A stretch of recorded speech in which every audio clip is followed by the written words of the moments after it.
পোখারা। পোখারা নেপালের দ্বিতীয় বৃহত্তম শহর, যা নেপালের রাজধানী কাঠমান্ডু থেকে 200 কিলোমিটার পশ্চিমে অবস্থিত। প্রাকৃতিক সৌন্দর্যের ভরপুর পোখারা শহরকে নেপালের ভূস্বর্গ এবং কেউ কেউ নেপালের রানীও বলে থাকেন।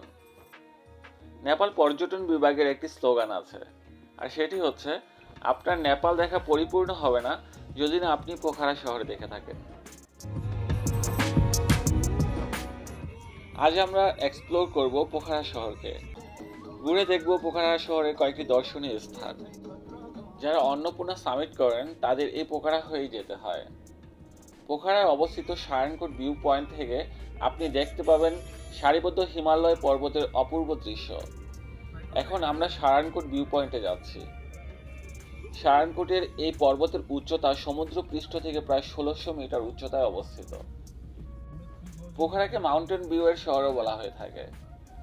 আর ওয়েদার অনুকূলে থাকলে এই ভিউ পয়েন্ট থেকে অন্নপূর্ণা এবং ফিস্টেল পর্বতশৃঙ্গ দেখা যেতে পারে, যা পৃথিবীর বিখ্যাত 4টি পর্বতশৃঙ্গের একটি। सामने है कितना ऊपर? ये वो दो मकान है ना वहीं से ऊपर है। পাহাড়ের বাঁকের এই রাস্তাটির সংস্কার কাজ চলছে, সো মনে হয় না আমাদের গাড়ি আর উপরে যেতে পারবে। সুতরাং বাকি পথটুকু মনে হয় হেঁটেই যেতে হবে। তবে ড্রাইভার বলল যে আমরা খানিকটা পাহাড় বেয়ে উঠলেই সায়নকোট ভিউ পয়েন্ট দেখতে পাবো। বাকি পথটুকু অল্প হলেও পাহাড়ি পথ বিদায় আমরা অল্পতেই হাঁপিয়ে গেলাম। আর উপরে ওঠার সময় দেখা যাচ্ছে যে ভিউ পয়েন্টের মূল জায়গায়ও অনেক কাজের সংস্কার হচ্ছে। কিছু ভবন এবং ছাউনির কাজের ধরন দেখে মনে হলো স্থাপত্য শৈলীগুলো নেপালের পুরনো সংস্কৃতিকে খুব ভালোভাবে লালন করছে। এটা নিঃসন্দেহে একটি ভালো উদ্যোগ, কেননা প্রতিটা দেশের সংস্কৃতি সে দেশকে বিশ্ব দরবারে তুলে ধরার অন্যতম হাতিয়ার বলে আমি বিশ্বাস করি।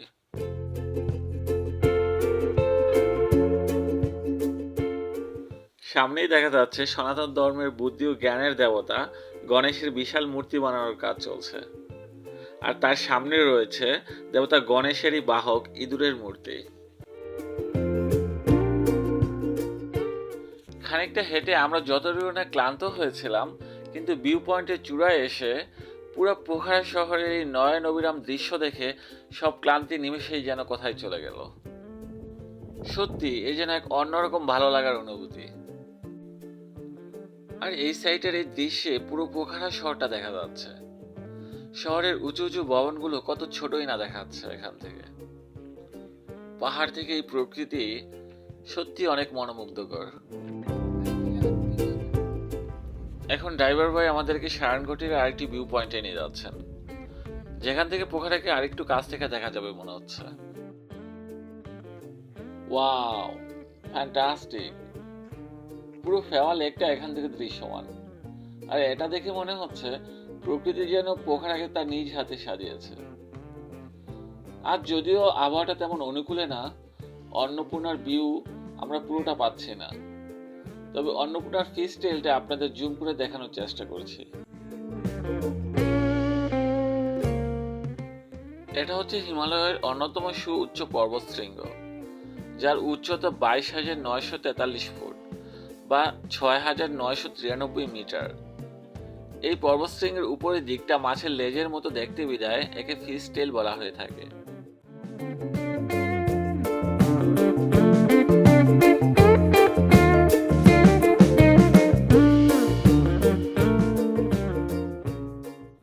এখন আমরা যাচ্ছি পিস প্যাগোডা দেখতে।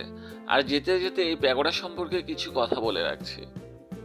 পিস প্যাগোডা বা শান্তি স্তূপাটি আন্দু পর্বতের উপর তৈরি বৌদ্ধ ধর্মাবলম্বীদের জন্য একটি প্যাগোডা, যেখানে মূলত মানুষ আসেন মেডিটেশনের জন্য। তবে মাথায় রাখবেন, এটা কিন্তু টুরিস্ট প্লেস না, এটা ধর্মীয় উপাসনালয়ের জন্য খুব সুন্দর করে তৈরি করা একটি প্যাগোডা। পিস প্যাগোডার এরিয়া ঢোকার প্রথমে লেখা থাকবে কিপ সাইলেন্স। যদিও প্যাগোডার মূল অংশে টুরিস্ট কাউকে ঢুকতে দেবে না, তারপরও চিৎকার কিংবা জোরে কথা বলা বারণ। তবে ধর্মের প্রতি শ্রদ্ধা দেখানো আমাদের দায়িত্ব। এখানে ভিডিও করা নিষেধ, তাই আমরা ভিডিও করা থেকে বিরত ছিলাম। তবে স্তূপার পরিবেশটা সত্যি মন ভালো করে দেওয়ার মতো।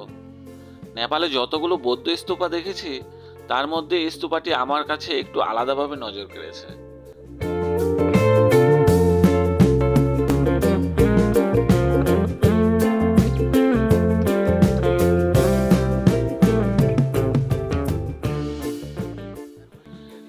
পৌঁছে গিয়েছি মহাদেব শিব মন্দিরে। মন্দিরটি সমতল থেকে 1500 মিটার উপরে অবস্থিত। কৈলাসনাথ মহাদেবের মূর্তির পরে নেপালের দ্বিতীয় উচ্চতম শিবের মন্দির এটি। সুউচ্চ এই শিব মন্দিরটি তার চারপাশের 104টি শিবলিঙ্গ দ্বারা পরিবেষ্টিত রয়েছে। হিন্দু সংখ্যাগরিষ্ঠ নেপালে সনাতনদের জন্য পবিত্র স্থান হিসেবে এটি গণ্য করা হয়। সেই সাথে বিদেশি পর্যটকদের জন্য হয়ে উঠেছে এটি বিনোদনের তীর্থস্থান। এখানে আসতে হলে আপনাকে সায়নকোট গ্রামটি অতিক্রম করে তারপরে আসতে হবে। আবহাওয়া আজ অনুকূলে নেই বিদায় এখান থেকে পোখরা উপত্যকার ভিউ দেখা মিলল না। খানিকক্ষণ পরপর মেঘের রাশি এসে আমাদের সবাইকে ভিজিয়ে দিচ্ছিল। তবে ওয়েদার ঠিক থাকলে এখান থেকেও আপনারা অন্নপূর্ণার ভিউ দেখতে পারবেন।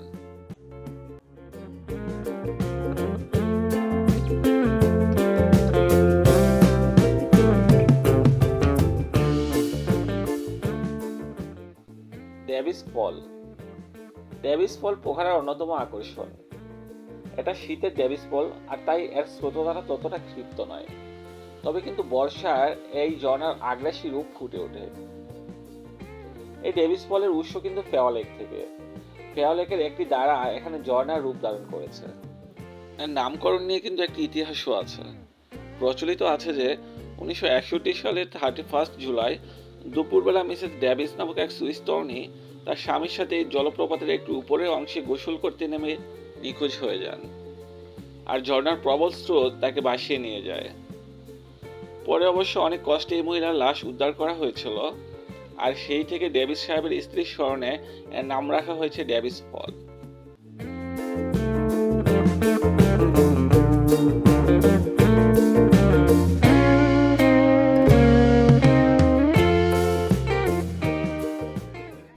মহেন্দ্র গুহা। ডেভিস ফলের ঠিক বিপরীতে এই মহেন্দ্র গুহাটি অবস্থিত। এই গুহাটি মৃত রাজা মহেন্দ্র বীর বিক্রম সাহাদেবের নামে নামকরণ করা হয়। এই যে রাউন্ড সিঁড়িটি দেখতে পাচ্ছেন, এই সিঁড়ি দিয়ে নেমেই মূল গুহাটিতে প্রবেশ করতে হবে। এখানে অবশ্য প্রবেশ ফি নেপালের বাইরের নাগরিকদের জন্য 100 নেপালি রুপি, আর নেপালিদের জন্য মাত্র 50 নেপালি রুপি। যদিও এখানে আসার পর আমার বাগিনা শামসের সাথে নেপালি কিছু ছাত্রদের পরিচয় হয়, এবং সেই সুবাদে শামস বুদ্ধি খাটিয়ে তাদের সাথে আমাদের টিকিটটিও 50 রুপিতে কিনে নেয়। পরে অবশ্য জানলাম যে নেপালি স্টুডেন্ট যারা আছে তাদের জন্য আরও 50% কম, দ্যাট মিনস 25 রুপিতে পাওয়া যায়, 25 নেপালি রুপিতে এই টিকিটটি পাওয়া যায়। এখন তাদের সাথে আইডি কার্ড নেই, সেই জন্য তারাও এই বেনিফিটটি পাচ্ছে না এবং আমরাও পাচ্ছি না। বাট আমার মনে হচ্ছে যেহেতু আমরা 50% পেয়েছি, মানে 100 রুপি থেকে 50% ডিসকাউন্ট পেয়েছি 50 রুপিতে, তো এটা আমাদের জন্য খারাপ না।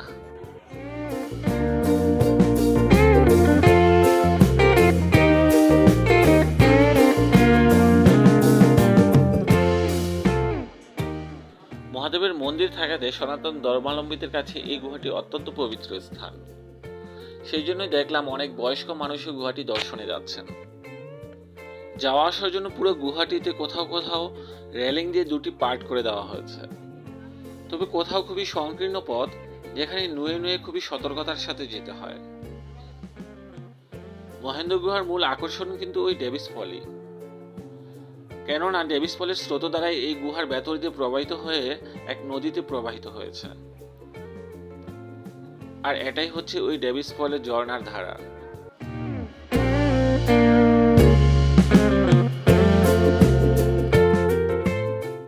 ভেতরে দোকানের মালিক নেই, কিন্তু বাহিরে তার দায়িত্বরত পাহারাদার হিসেবে কুকুরটি পাহারা দিচ্ছে। মালিকের প্রতি আমার রেসপন্সিবিলিটি দেখে শামস কুকুরটিকে একটু আদর করে দিচ্ছিল। তো বলতেই হবে, কুকুরটি কিন্তু খুবই কিউট ছিল।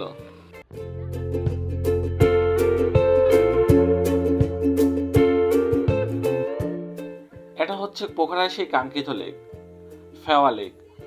এর সৌন্দর্য সম্পর্কে নতুন করে বলার তেমন কিছুই নেই। যারা নেপালের ট্যুরিস্ট স্পট সম্পর্কে মোটামুটি অবগত আছেন তাদের কাছে এই ফেওয়া লেকের বর্ণনা না করলেও হবে। তবে এটা সত্যি যে এই লেকের পাশে বসে যদি আপনার হাতে দোয়া তোলা 1 কাপ কফি থাকে, তাহলে পুরো বিকেলটা আপনার ভেতরে এক কাব্যিক ফিলিংস জাগ্রত করতে বাধ্য। মনকে প্রফুল্ল করা এই লেকটিকে দেখে মনে হচ্ছে এজন্য শিল্পীর তুলিতে আঁকা ক্যানভাসে রাখা কোনো এক ছবি।